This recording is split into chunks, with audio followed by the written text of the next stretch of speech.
Why Dickens? Because Dickens was a great man, one of the great men in English history.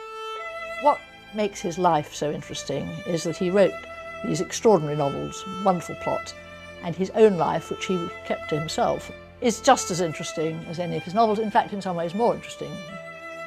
The love that people felt for Dickens was quite extraordinary.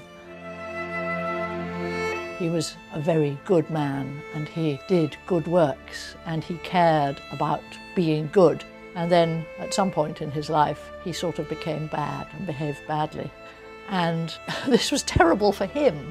Writing about that is very interesting. It is amazing how he has endured, how all over the world he still means something to people. Russia, China, the Arab countries, people know the names of Dickens's characters. Something in him gets to people. I mean, he was one of the great writers.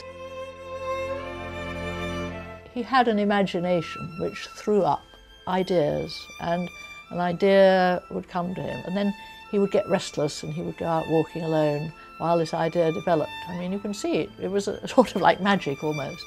And the idea develops and he begins to write and the novel begins to take shape. He was a performer. When he was writing, he performed his characters to himself, and he was being his characters, and I think that's why his characters are so powerful. That Dickens actually was all those people as he wrote them. Dickens was a man of extraordinary energy, and writing his biography means you're writing about 5 biographies in one. He was driven to do what he knew he had in him. Dickensian is a word that everybody understands. Everybody knows what it refers to, a certain quality of English life.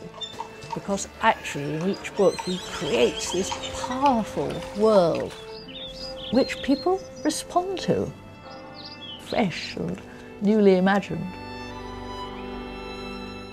And they go on responding.